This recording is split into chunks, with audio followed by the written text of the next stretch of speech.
With 39 playable factions, Total War Pharaoh can be completely overwhelming for both new and veteran players. That's why I made a list of 10 factions to give you the best experience with the Dynasty update. The factions were chosen because of their strength, location, how fun they are, and interesting historical background. Some of these choices might actually be the most fun you've had in a Total War game. Emar has one of the best locations if you want to experience everything Dynasties has to offer. Historically, Emar was a vassal of the Hittites. It was a prosperous trading hub connecting Mesopotamia with Anatolia in the eastern Mediterranean. It was destroyed during the Bronze Age collapse around the same time as Ugarit, another prosperous trading city. You start on the far east of Canaan, surrounded by Canaanites to the west, south, and the Hittites to the north. You could either fight to unify your homeland and grab all those rich resources, fight the Hittites, or join the royal court, and you have an even more interesting option. Emar is right on the border with Mesopotamia. One conquest separates you from some of the most fertile regions on the map. You can crush the Assyrians and join the Mesopotamian royal tradition. And you can field such diverse armies. Not only do you have savage raiders, amazing shock infantry, you can also get Akkadian units. And not to mention cavalry. If you become the king of Hanigalbat, you get monstrous chariots, and you even get monstrous cavalry if you conquer Ashur. Your army is amazing, the location is amazing, and you can fight so many different cultures. I'm not saying this as a content creator, I'm not saying this as a Pharaoh player, I'm telling this to you as a friend. Please try this faction out. It actually might be the most fun you could have in a Total War campaign.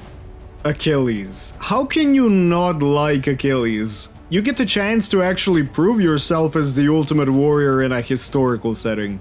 Thessaly had extensive contact with its southern Greek neighbors, but this region was a little bit less organized. Most of the Greeks are neutral, but they're warlike, so you gotta use some smart diplomacy to avoid unnecessary wars, even though, come on, you're Achilles, you can handle them all. You have great expansion options. You can unify the warring tribes of Greece and become one ox, give Agamemnon the punishment he so badly deserves. Or you can go north and conquer the savages of Thrace. Thessaly is rich in food, and nearby you have gold, stone, and bronze, so you can expand in whatever direction you want. Not only does Achilles look amazing, but he also has a great selection of his old units returning with new flavor. Achaean runners, the amazing vanguard of Pteleon, and you even have access to heavy chariots and the Aegean spear chargers. Become the one ox and get your Myrmidons back. This is a very warlike campaign. Peace is a fragile thing in Greece, so if you want constant fighting and the chance to prove yourself as the best, this is a great option. Who knows, maybe you'll spare Troy this time. Nah, who are we kidding? We both know you won't.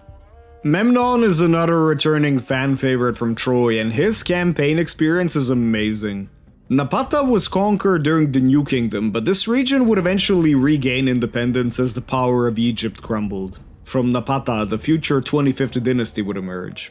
You start in a fantastic province on the Nile with insane food and wood income thanks to the farms, fishing, and lumber ports.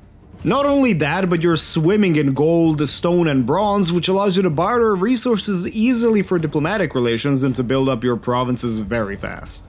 Napata also teaches you how to colonize efficiently, as there are a ton of abandoned settlements nearby. You have a great challenge in beating up Amenmès for his lunch money. Once you do that, you're unstoppable and you can speedrun to become Pharaoh. Establishing the 25th dynasty a few centuries early? Why not? The units are great. You have access to some of the best archers in the game from your faction and native buildings and Elite Magi, an amazing infantry unit. If you want a fun campaign that teaches you how to build provinces efficiently and use some of the best units in the game, it's the perfect choice. And look at Memnon, he's dripped out in the finest bling. Setnachte is another amazing campaign, both from a historical and gameplay point of view. He's the founder of the 20th dynasty, the father of Ramses III.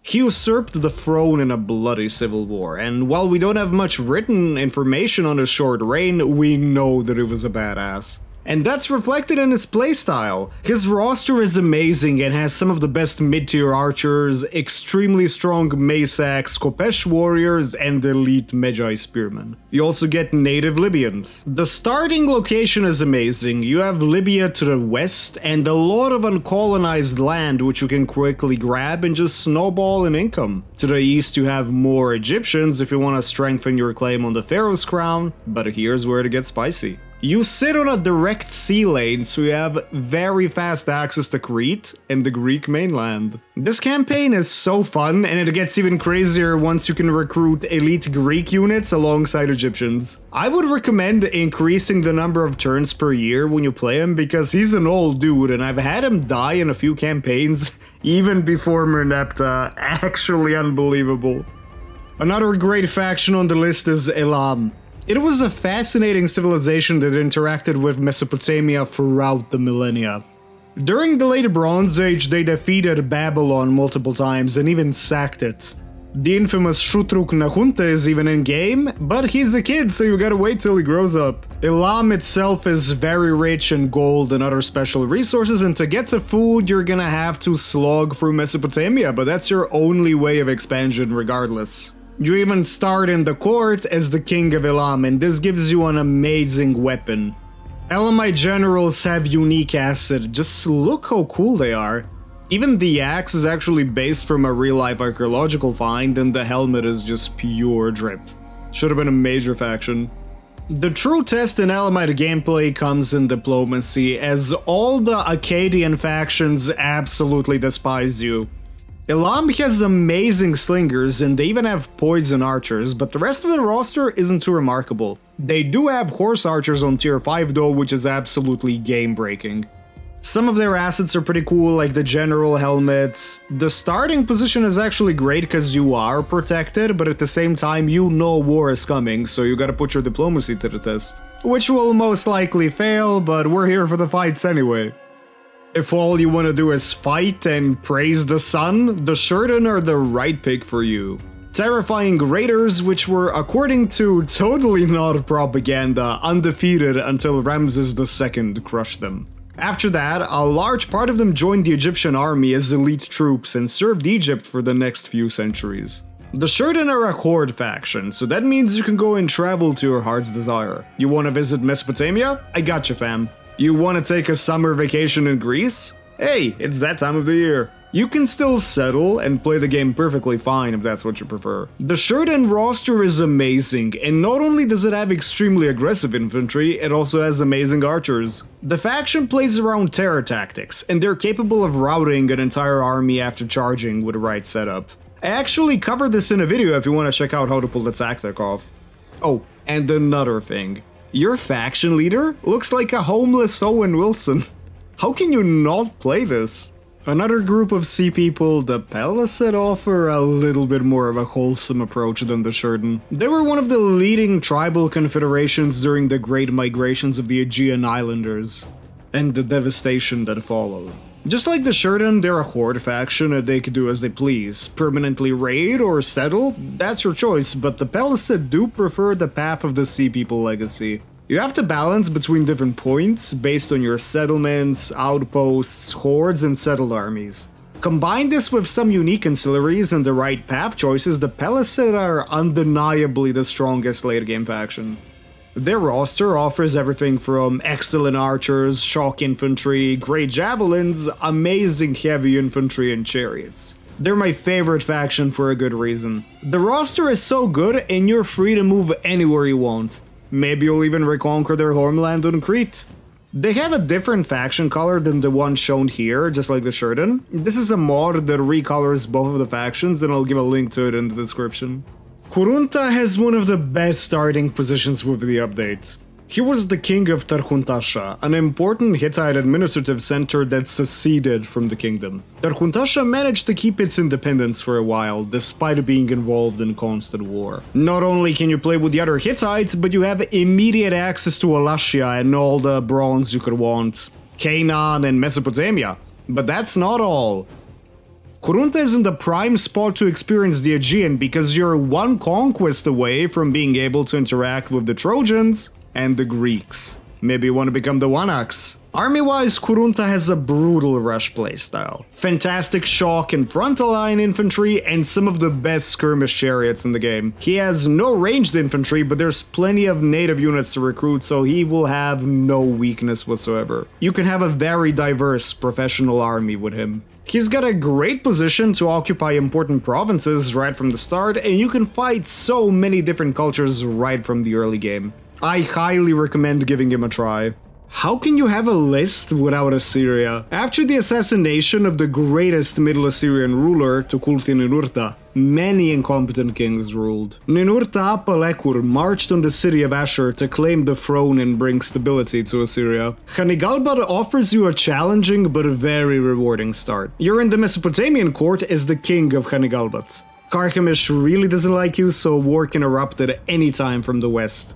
The Akkadians are mostly neutral, but smart diplomacy will keep you theoretically safe, and Babylon definitely won't give up Mesopotamia without a fight. Not that it matters though, because Hanigalbad prefers to be at war. Your faction command gives you military points for every war you're in, and once you're at 100, you can use them to give the units in a selected army a big buff to their experience, as well as more recruitment slots. This faction loves to fight, and their units are just as brutal. The levies are great, backed up by very good elite shock infantry, heavy spears, and cavalry. I'm not even gonna talk about how overpowered horse archers can be. The Assyrian Cav is insanely fun and strong. Once you conquer Ashur and rightfully claim the Assyrian throne, you can recruit the Horse Masters, and this is a truly monstrous unit. It's a challenging start, but once you claim the throne, the faction's potential is limitless. Carchemish is another fun start. It used to be a part of the kingdom of Mitanni before it was conquered by the Hittites. It was ruled by a branch of the royal family.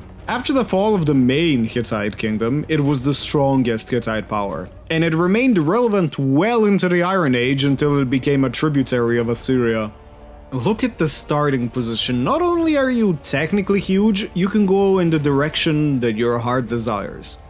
Immediately to the west, you got Canaan and you got the Hittites, so you can fight for the royal throne. To the east, you have the Hurrians and you have Mesopotamia.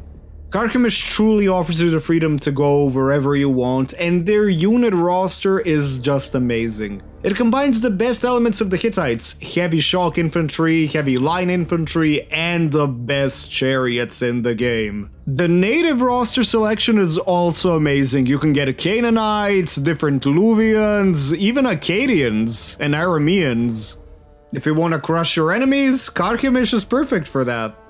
At the end of the day, every faction is worth trying out at least once, and with 39 playables, yeah, good luck running out of factions. But these 10 factions are definitely gonna give you an interesting campaign experience. I'm really curious to hear what has been your favorite faction in Dynasties so far. Stay tuned, because there's a lot more informative content coming, and there's gonna be something definitely worth your while. And until the next time...